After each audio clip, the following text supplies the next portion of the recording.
Coming up tonight on News in Depth, GRA investigating corruption allegations in Upper Quarantine area.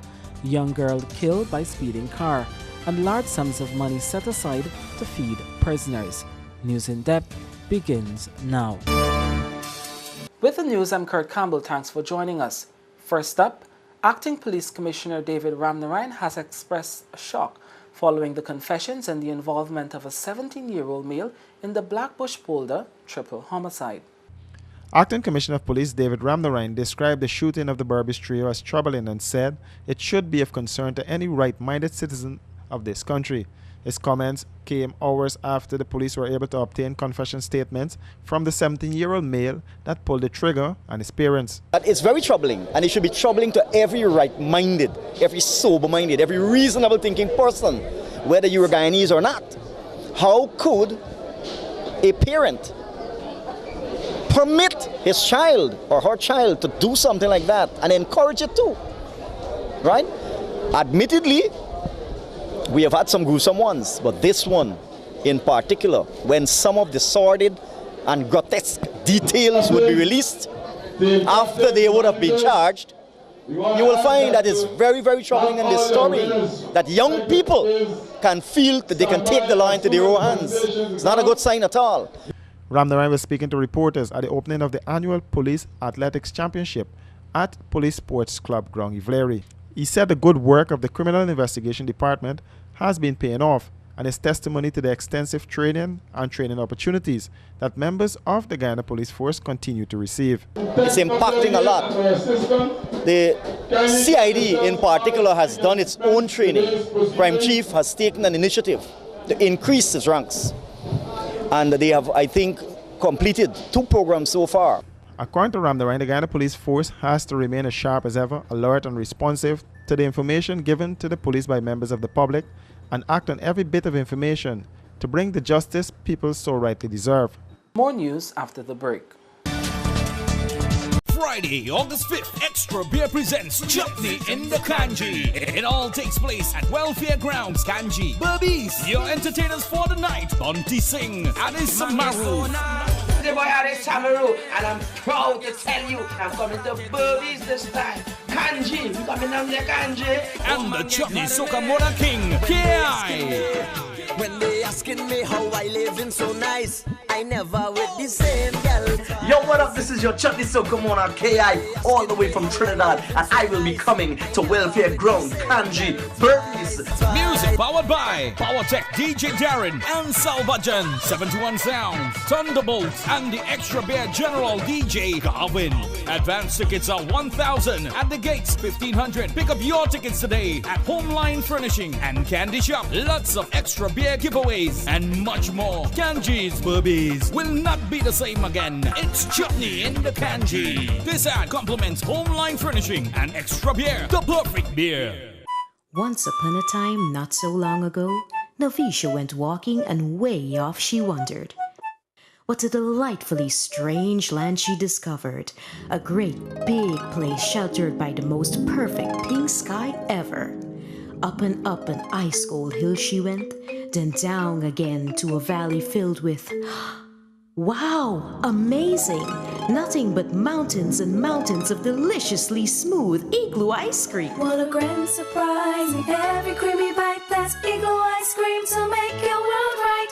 Go on, discover a whole new world of really cool flavors. Try Igloo strawberry, rainbow, marshmallow, vanilla, chocolate, cookies, and cream. Oh my! I found them. Igloo Ice Cream. Taste the dream. I sell swaggerific. Spaniard me like staggerific. I Spaniard. When star give me a hand on the whole place. Turn up, turn up, turn up, turn up, turn up, stack up. Turn up, turn up, turn up, turn up, stack up. Turn up, turn up, turn up, turn up. Star in my hands now. Hand up, hand up, stack up. Hand up, hand up, hand up, stack up. Tell them no. I don't business if you're not on time. You must always have stag in the line. Well, everybody have a stag in the hand. Where's mine? Staggerman's beer. Top horses, best jockeys, lucrative prizes. It's horse racing's biggest showpiece in Guyana. And it's an event that I always look forward to come to. I like this. People happiness. Beautiful. I'm a horse sportsman and enjoy racing. It's the big money race. It's the 10th annual Guyana Cup 2016, Sunday, August 14th, Portland Wantagh Club, Guyana's biggest horse racing event. Welcome back. Several Guyana Revenue Authority staff in the Upper Quarantine area are under investigation following allegations of corruption.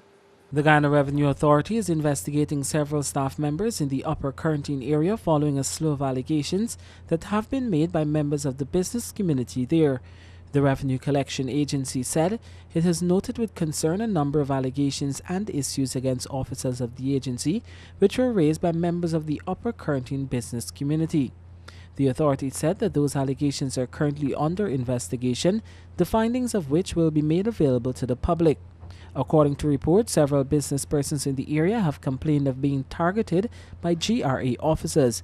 Reports from the area are that GRA staff raided several businesses recently and demanded that renewed licenses be made available.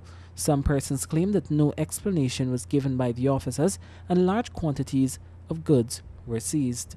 A young girl was killed on Thursday night after being hit by a speeding car along the Houston Public Road. This was the scene at the junction of Houston Public Road last evening as scores of persons rushed to the woman's help after she was struck down by a speeding car. Go in the car, come go in the car. Go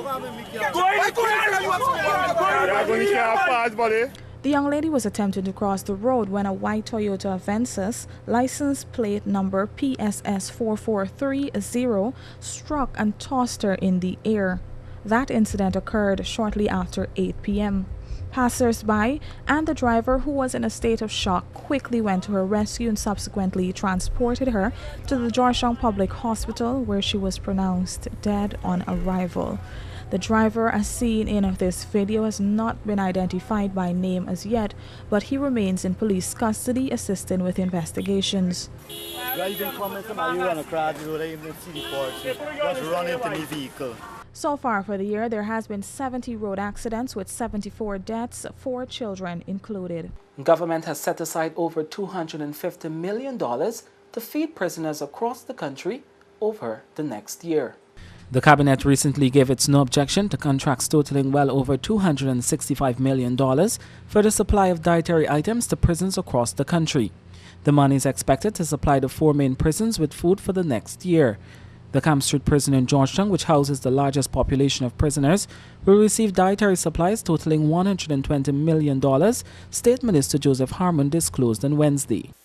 For the procurement of dietary supplies for the New Amsterdam prison, contracts in the sum of $29,979,000 to Guyana's Green Grocery, in the sum of $12,134,000 to Paradise Food Court, and the sum of $5,529,000 to Armorage General Contracting, for the sum of $2,597,640, a contract to Dabby Variety.